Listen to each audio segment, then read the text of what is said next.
ये आज से करीब 18 साल पहले की बात है। मैं तब 17-18 साल का था।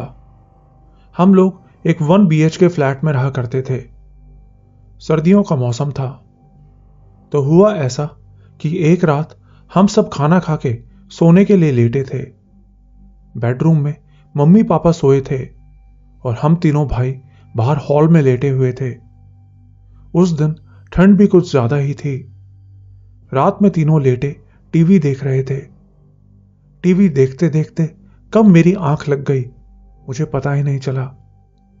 हमारे पास एक सोफा कम बेड था और मैं उसी पे सोया करता था, जबकि मेरे दोनों भाई नीचे गद्दा बिछा के सोते थे। साथ ही बताऊं कि मेरी आदत थी कि मैं खाना खाने के 1 घंटा बाद पानी पीता था। लेकिन उस रात मुझे इतनी तेज नींद आ रही थी कि मैं बिना पानी पिए ही सो गया। लेकिन फिर रात 2 बजे अचानक मेरे कान में एक आवाज सुनाई देने लगी। आवाज ऐसी थी जैसे कोई बिल्कुल मेरी ही आवाज में मेरे कान में मेरा नाम ले रहा हो। आवाज सुनते ही मेरी आंख खुल गई। आंख खुली तो मेरी नजर सीधा सामने दीवार पे लगी घड़ी पर पड़ी।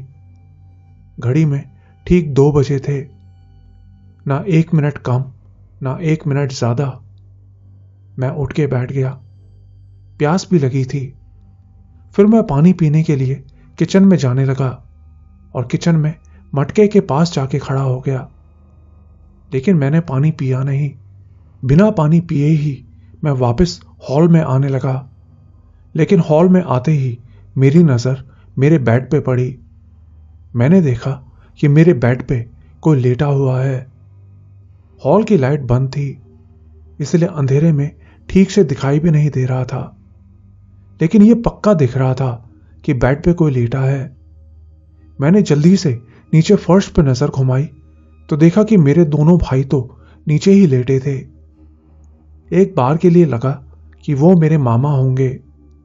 मेरे मामा गुजरात में रहते थे और अक्सर काम के सिलसिले में मुंबई आते रहते थे।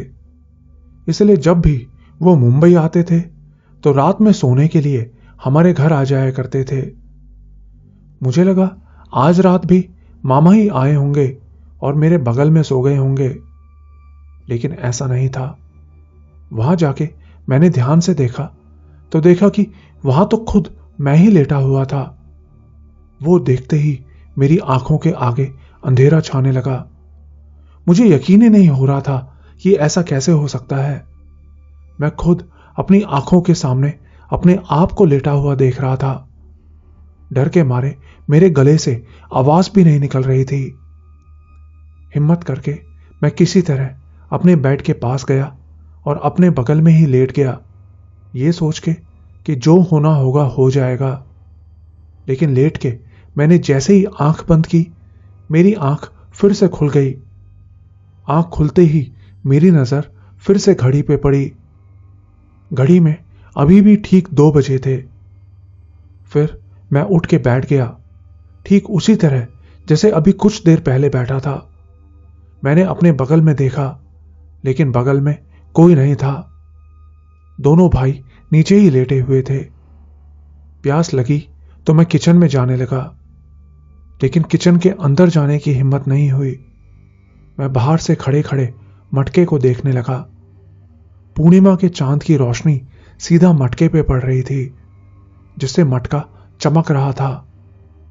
उस रात मैंने पानी नहीं पिया और ऐसे ही सो गया। फिर सुबह उठा तो मैंने ये बात सबको बताई, लेकिन सब कहने लगे कि तूने कोई सपना देख लिया होगा। लेकिन वो कोई सपना नहीं था, क्योंकि सपने वक्त के साथ धुंधले पड़ जाते हैं। लेकिन वो सब मुझे आज भी इतने अच्छे से याद है जैसे कल की ही बात हो। पता नहीं उस रात मेरे साथ क्या हुआ था।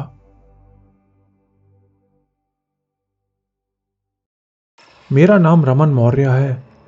आज मैं आपको अपने साथ घटी एक सच्ची घटना के बारे में बताना चाहता हूं। मेरे गांव का नाम महरोड है, जो कि सहसों के पास एक पानी की टंकी के पास बसा है। तो हुआ ऐसा था कि बचपन में मैं अपने दोस्तों के साथ उस पानी की टंकी के पास खेलने जाया करता था। हमारा घर भी उस टंकी के पास ही था। सब कुछ अच्छा चल रहा था। लेकिन फिर एक बार जब मैं 8 साल का था तो उस पानी की टंकी के पास ही जहां हम लोग खेलने जाते थे, वहां एक औरत ने अपनी लड़की के साथ टंकी से छलांग लगाकर आत्महत्या कर ली थी।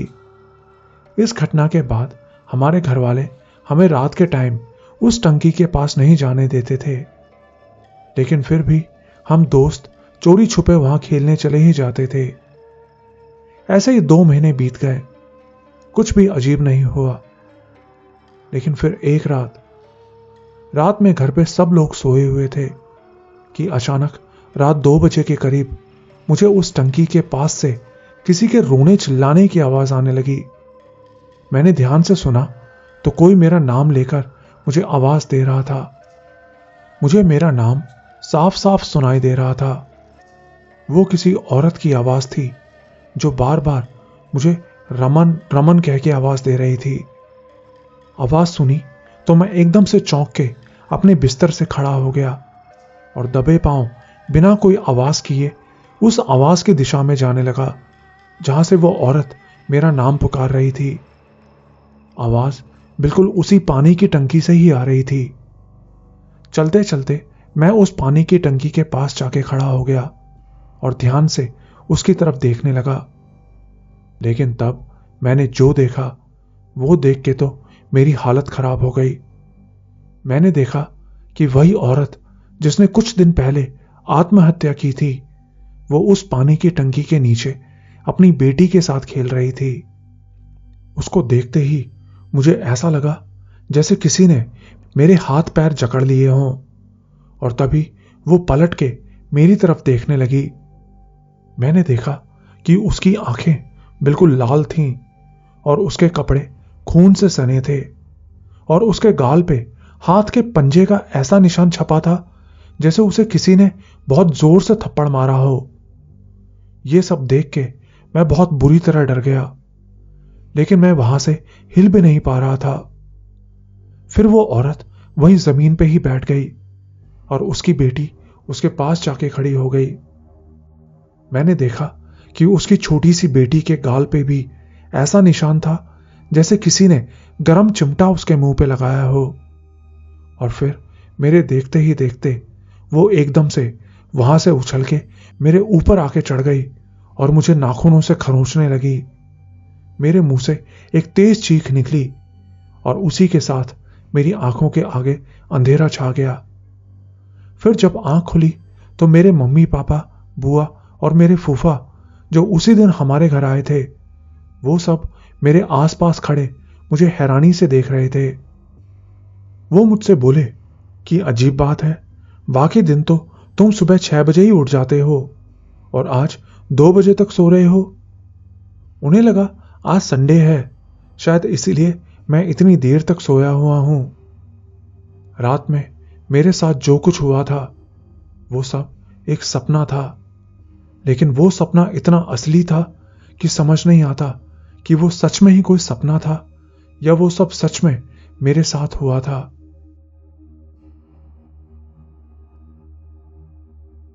मेरा नाम रजत है।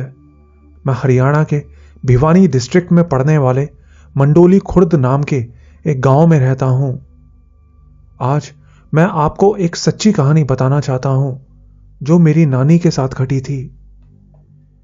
मेरी नानी के गांव का नाम भावथड़ी है, जो कि राजस्थान के झुंझुनू जिले के पास पड़ता है। तो हुआ ऐसा था कि करीब 2 साल पहले मेरे मामा की शादी थी, इसलिए हम सब लोग उनके गांव गए हुए थे। शादी में सब कुछ अच्छे से चल रहा था, हम लोग खूब एंजॉय कर रहे थे। लेकिन फिर शादी की रात ही नानी अचानक से अजीब अजीब हरकतें करने लगी।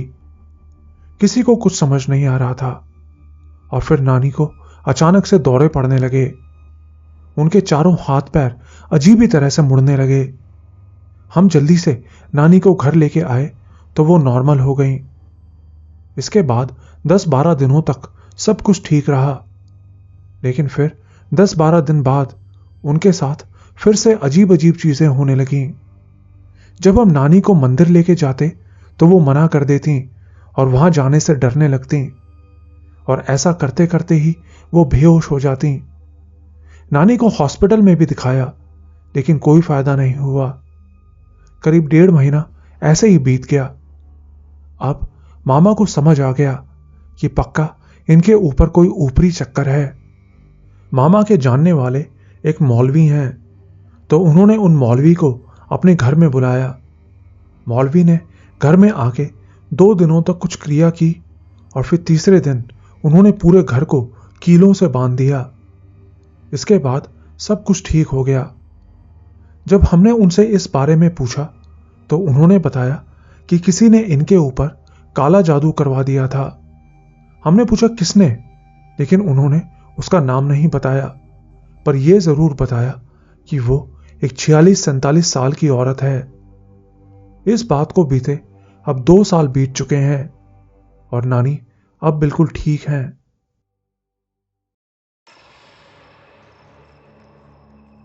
मैं आपके चैनल का एक पुराना सब्सक्राइबर हूं और आज तक आपके चैनल पे बहुत से लोगों की रियल कहानियां सुन चुका हूं। आज मैं भी आपको अपने साथ घटी एक बिल्कुल रियल कहानी बताना चाहता हूं। यह बात साल 2011 की है। उन दिनों हमारे आस पड़ोस में किसी के यहां टीवी नहीं होता था। बस एक टीवी था जो कि मेरे मामा के घर में लगा था। उसमें वो लोग डीवीडी लगाकर देखा करते थे। तो एक बार ऐसा हुआ कि उनके डीवीडी का लेंस खराब हो गया, तो उसे ठीक करवाने के लिए एक दिन वो उस डीवीडी प्लेयर को गांव से 7 किलोमीटर दूर एक रिपेयरिंग सेंटर पर लेकर गए थे। मामा के साथ मैं और मेरा बड़ा भाई भी गए थे। रिपेयरिंग सेंटर पर जाके हमने डीवीडी ठीक होने को दिया और फिर वहां से हम चिकन खरीदने चले गए। फिर चिकन खरीदने के बाद हम अपने मेमोरी कार्ड में गाने डलवाने चले गए। इसके बाद वो डीवीडी प्लेयर ठीक होते होते रात के 9 बज गए। अब हम तीनों डीवीडी लेकर 2 साइकिलों पर अपने घर वापस आ रहे थे। एक साइकिल मेरे मामा चला रहे थे और दूसरी साइकिल मेरा बड़ा भाई चला रहा था और मैं उसके आगे बैठा था। रास्ते में ही एक मुर्गी का फार्म भी पड़ता था जहां बहुत सस्ते अंडे मिलते थे, तो हमने कुछ देर रुक के वहां से अंडे खरीदे और वापस से घर की तरफ जाने लगे। आगे रास्ते में एक बरगद का पेड़ पड़ता था। हम लोग जैसे ही उस बरगद के पेड़ के पास पहुंचे, पता नहीं कहां से एक कुत्ते जैसा कुछ निकल के हमारे पीछे पीछे आने लगा। सबसे पहले मेरे मामा की उस पर नजर पड़ी और यह सोच के कि कहीं हम डर ना जाएं, वो हमारे साथ साथ ही साइकिल चलाने लगे। अब हम लोग बातें करते करते आ ही रहे थे कि तभी मेरे बड़े भैया ने भी उसको देख लिया। फिर वो मुझसे पूछने लगे कि अजीत, अगर यहां कोई भूत या चुड़ैल निकल आए तो तू क्या करेगा? मैं तब बहुत छोटा था। मैंने कहा कि अगर मैं ऐसा कुछ यहां देख लूं तो मैं तो डर के मारे यहीं बेहोश हो जाऊंगा। मेरे इतना कहते ही भैया उस चीज को जोर जोर से गालियां देने लगे। कुछ ही देर बाद वो जो कुछ भी था वो हमारा पीछा छोड़ के हमारे गांव से थोड़ा दूर एक जंगली एरिया है, वहां जंगल की तरफ जाने लगा। तब तो मुझे कुछ समझ नहीं आया, लेकिन फिर घर पहुंचने पर मामा और भैया ने बताया कि वो कुत्ते जैसा जानवर जो हमारा पीछा कर रहा था वो एक छलावा था, और अगर मैं उसको गालियां नहीं देता तो शायद वो हमारा पीछा करता रहता और हमें अपना शिकार बना लेता।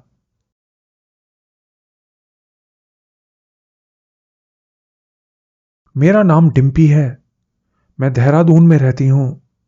आज मैं आपको अपनी एक बिल्कुल रियल इंसिडेंट के बारे में बताने जा रही हूं। यह बहुत साल पहले की बात है। तो हुआ ऐसा था कि एक बार मैं गर्मियों की छुट्टियों में अपने गांव चमोली गई थी। मैं अक्सर अपने गांव अपने दादा दादी के पास जाती थी। वहां जाना मुझे बहुत अच्छा लगता था। तो एक बार मैं अपनी दादी के साथ बैठी बातें कर रही थी। मेरी दादी मुझे अपनी एक डरावनी कहानी सुना रही थी। कहानी सुनने के बाद मैं खेलने चली गई।